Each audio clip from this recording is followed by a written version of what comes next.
पूर्व मंत्री दिवंगत हरिशंकर तिवारी के विधायक पुत्र विनय तिवारी की प्रवर्तन निदेशालय यानी ईडी द्वारा गिरफ्तारी के बाद गोरखपुर में सियासी सरगर्मी तेज हो गई है। बीजेपी विधायक राजेश त्रिपाठी ने इस मुद्दे पर सपा और कांग्रेस को निशाने पर लिया। उन्होंने आरोप लगाया कि इन दोनों दलों ने हमेशा भ्रष्टाचार को बढ़ावा दिया है और अब जब ईडी ने कार्रवाई की तो ये दल शोर मचाने लगे हैं। त्रिपाठी ने कहा कि विनय तिवारी की गिरफ्तारी कानून का पालन है और विपक्षी दलों को इस पर राजनीति नहीं करनी चाहिए। भाजपा विधायक ने यह भी कहा कि तिवारी परिवार का कनेक्शन वर्षों से गोरखपुर में राजनीति और अपराध से जुड़ा रहा है और अब समय आ गया है कि कानून अपना काम करे। नमस्कार, मैं राजेश त्रिपाठी, विधायक चिल्लूपार।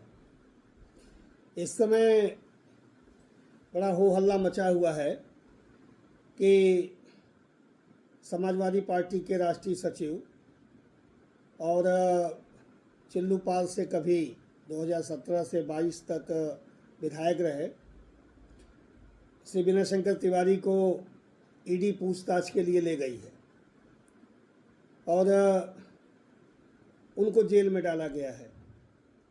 रिमांड पे लिया गया है, शायद फिर हो सकता है रिमांड पे ले। बड़ी बेचैनी है इसको लेकर के। पहले तो 3-4 दिन तक तो समाजवादी पार्टी वाले एकदम मौन हो गए थे, उनको समझ नहीं आता कि हम करें तो क्या करें। 3 दिन बाद अचानक अखिलेश यादव जी को, राष्ट्रीय अध्यक्ष जी सपा को याद आया कि नहीं, मुझे अपने राष्ट्रीय सचिव के गिरफ्तारी पर कुछ टिप्पणी करनी चाहिए। तो हाथा नहीं भाता एक लाइन की टिप्पणी कर दी।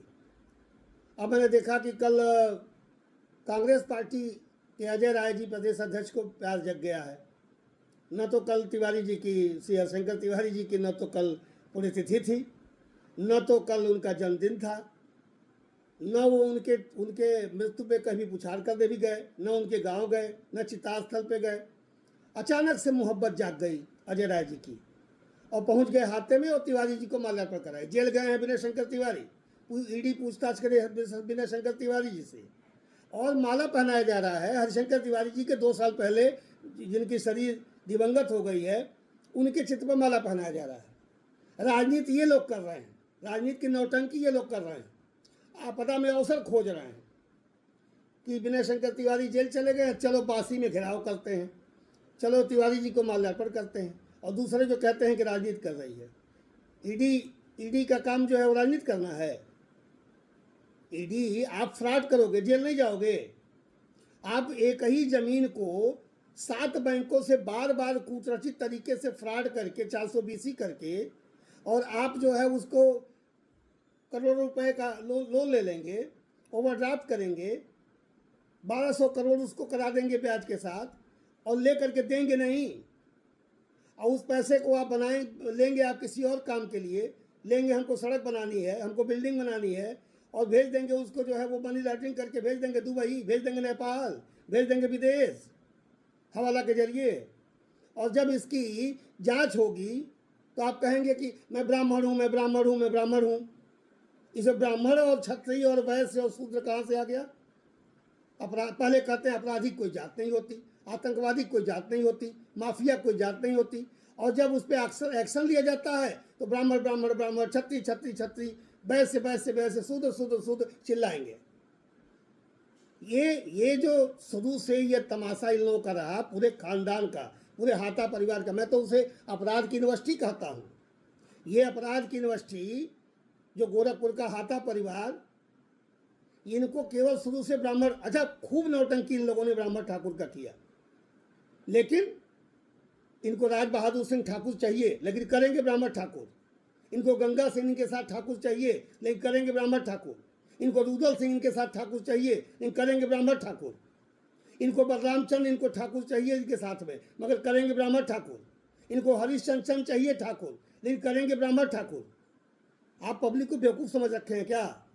कब तक ये ब्राह्मण और ठाकुर की राजनीति की रोटी सेक करके आप लोगों को उल्लू बनाएंगे? गया जमाना वो। ये 21वीं सदी का युवा है। ये 2-4 जो सिरफिरे आपके साथ लड़के नई उम्र के घूम रहे हैं ना, उनका भी एक दिन आँख खुलेगी। ये ब्राह्मण ठाकुर का नौटंकी बंद करिए हाथा परिवार के लोगों। और अजय राय जी, आपसे भी कहना चाहता हूँ, कहाँ अचानक याद आ गया आपको? आप भी पहुँच गए अपनी राजनीतिक रोटी सेकने के लिए। आप कह रहे हैं कि जेल जेल भेज के पैसा लेंगे, पैसा वसूलने का कोई कमीन है? ईडी की पैसा वसूलेगी? एक लाइन की बात है, फ्रॉड किया है आपने।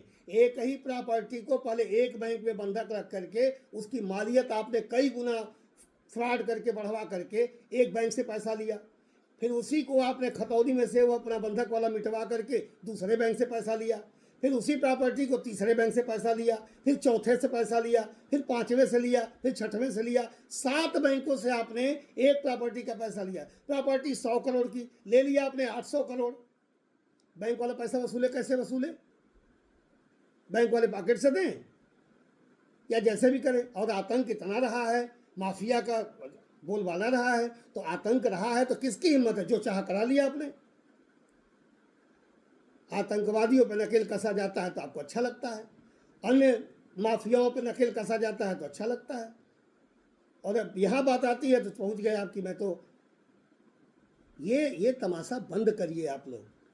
ये मामला 100% अपराध का, फर्जी का, घोटाले का है। और घोटालेबाज मोदी जी ने, आदरणीय मोदी जी ने साफ कहा है, चाहे जितना कोई भ्रष्टाचारी, अपराधी, रसूख वाला हो, वो बख्शा नहीं जाएगा। ये उसके तहत कार्रवाई है। कोई पहली कार्रवाई ईडी ने किया है क्या? इसके पहले सुरेश कलमाड़ी पे ईडी कार्रवाई नहीं की थी या सीबीआई ने?